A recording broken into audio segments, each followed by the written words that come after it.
To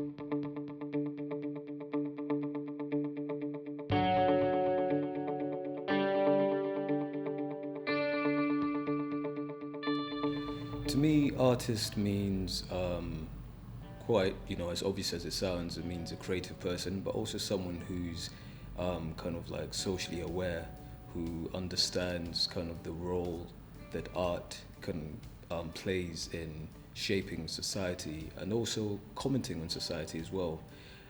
So anyone who's willing to kind of create something that is either a comment on society, but also a celebration of society, really is an artist. But also someone who's brave and is a risk taker. To be an artist, I think you have to have an ambition to put yourself out there, to create something that someone else can view that might have the possibility of changing them. People who essentially want to go out and make their living through artistic work. So whether you are an actor, a musician, a theatre practitioner, a dancer, a visual artist, you are working in the arts, making artistic work. That's what I think of as an artist. I think being an artist implies that you have moments of sublime inspiration. Art, music, actors, just someone who creates, that doesn't sit behind a desk. No, maybe artists do sit behind desks, but they create to entertain, maybe to inspire. I don't know. Yeah, creative people. I think in the context of creativity, it means someone who's autonomous, someone who is not trying to slot themselves in to a convenient box which makes them attractive. It's someone who is going out proactively into the world and wants to affect what's in front of them. If you were to meet someone, they were to ask you, oh, what do you do? I'd say an actor, because if you go, oh, I'm an artist, I think they might get they wouldn't know that you were an actor, or they would go, oh, but you're an actor, you're not an artist. Because maybe not everyone sees it as the same thing or in the same category. Yeah, definitely. Like, I called myself an artist before I even came to drama school. And because I think I've always felt like as though I was an artist. I'm definitely an artist. Yeah, because I'm a way more creative. Oh, how do I say it without sounding like really cliche? I react to things that are more creative than intellectual. I came into this to be an actor, but I find with all of the things that acting involves, you kind of have to be an artist, like to take a script apart, to put a character together, to stand on stage, to be believable, to be heard. There's so many aspects to it that you are an artist. I would. It's difficult in this profession to hold on to that, but I would, yeah. And I think I think part of the challenge and the struggle of being an actor is not losing sight of that. Yes, absolutely. And I think when I'm teaching, I always try and practice what I preach.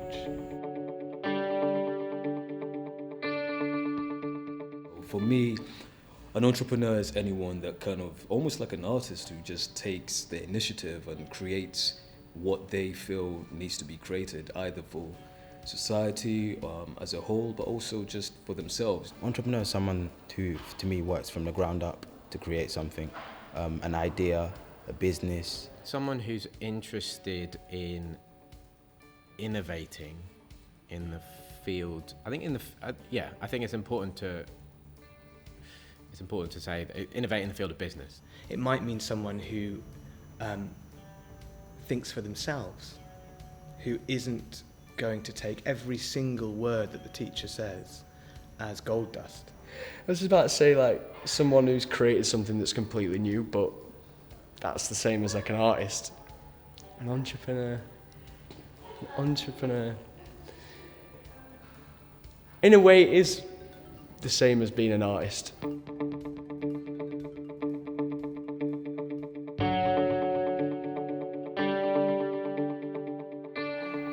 if I had taken those opportunities to realise that I am completely autonomous in my own training, and actually it's not like, oh, I've been given a place at drama school, it's like now everything's going to be sorted, rather than going, I'm an artist, I'm going to use this for my own means, and where am I going after this is finished? But I felt like the opportunity was there to be listened to. I felt a lot more, not outspoken, but I felt like I could share my personal opinion a lot more before I came to GuildHall. I think it got silenced a bit while I was here because you're dying so hard to impress, so you go into rooms and you join discussions and you say things that you actually don't believe in. On the last day, got a job, and then I felt like, yes, I'm going into the world. And then when I started that, I was like, shit, like how much did I know how to be myself?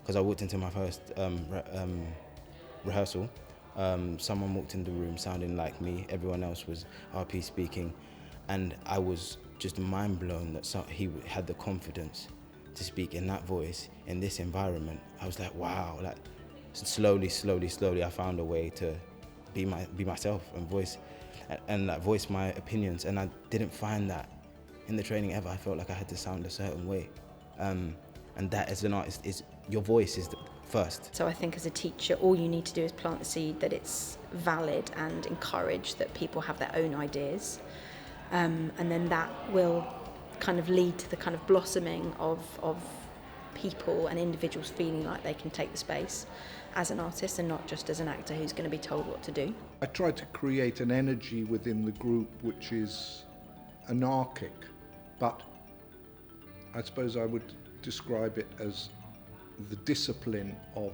anarchy. How to find the potential of anarchy within a disciplined context. One of our challenges in our training is to marry that with the need to say yes. Because it's very difficult to train an actor if the actor is constantly saying no. But I think all of us here are starting to cultivate what Christian Burgess, our director of drama, called the other day, creative resistance. The ownership of saying no is so massive because you're so, you're so helpless, whereas the minute you can just be like, and live with the decision of saying no. You have to kind of put yourself in a place where you're trusting the training that you're being offered. You have to be in a place of saying, yes, I want this, and taking it on. And so that's inevitably allowing yourself to be very much influenced in a way that you might not be so open in your daily life. And that's a good thing. So people are really influential as teachers.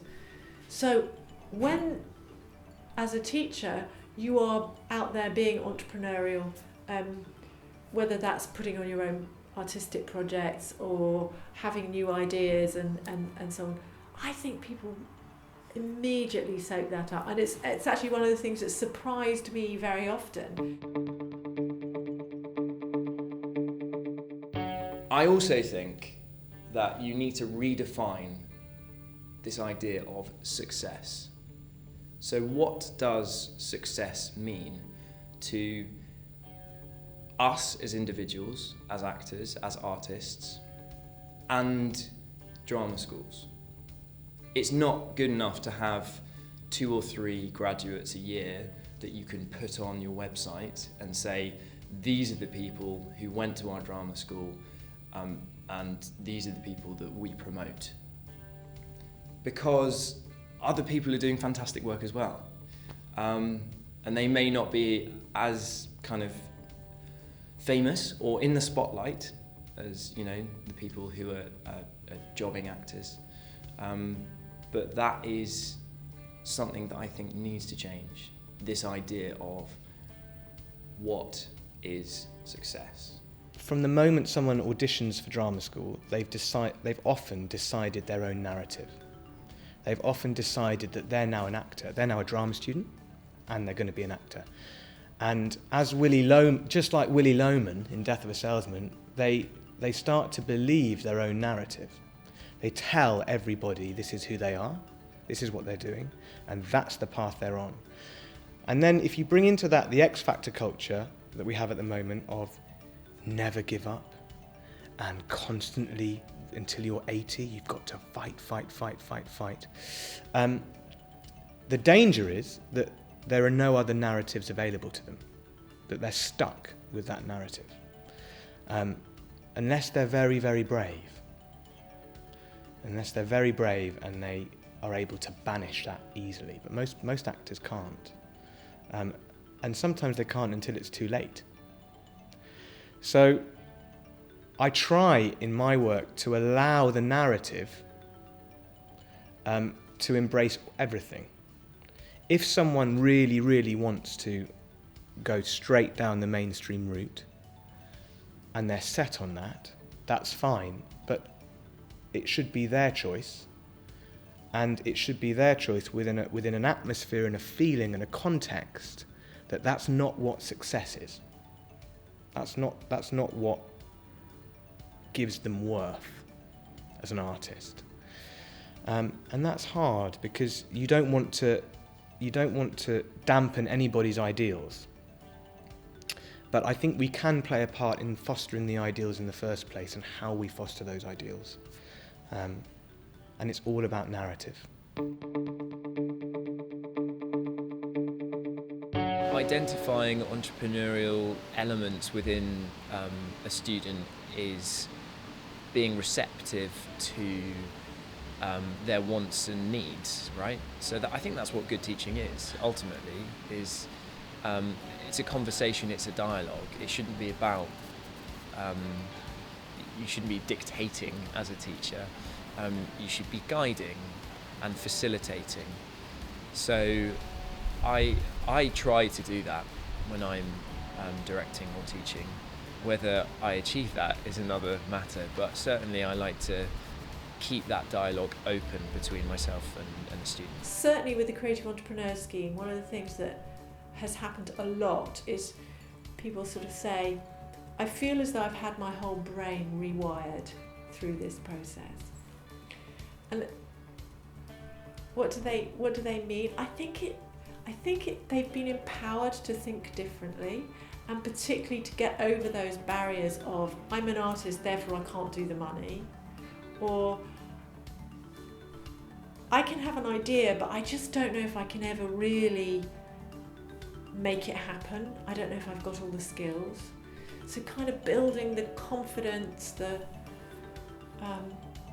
confidence, the know-how, the belief, the passion, the drive, the network of support to make things happen, you know. So I think giving people small experiences, rather than thinking it goes from nothing to having the big idea and then suddenly it's all about supporting that person with the big idea. I think the reality at the moment is that we do our best if people come and ask for something.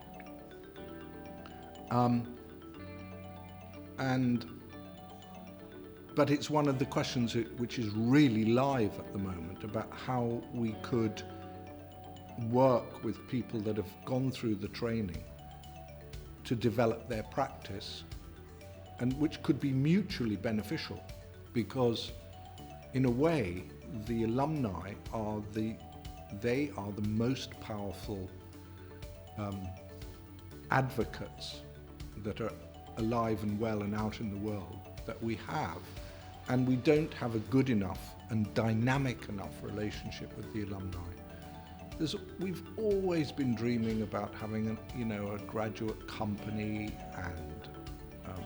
and so on and so forth. And we are working with alumni in terms of the widening participation agenda. We're the diversity agenda. All of these things are hugely important. But in terms of a really direct creative debate, we're not doing enough. There's such a cliff edge between a very intensive training and having to make your way, and so having opportunities to kind of support that transition, because such a really violent transition is not always easy for everyone. Without it being a critique on the school, but I think sometimes it can be like, it can feel as though what we want to do isn't necessarily kind of up to par with what the teachers could potentially have in store for us. So sometimes it can feel as though it's, parents know what's best. And that's understandable, because we are in training, and a lot of us haven't had a chance to actually perform in the real world. So we do need that kind of like guidance. But I think it can be, staff could ask, the students, what kind of theatre excites you? Found my voice in a rehearsal room that wasn't here. I learned a lot about acting while I was here. Crazy training, amazing training. But maybe you find who you are when you're out there. And I think that weirdly, the worlds of art and commerce have started to integrate. I think it's undeniable that art is a huge money-generating activity. So it's just getting people to think, okay, I have the right to believe that I can do this, whatever it might be.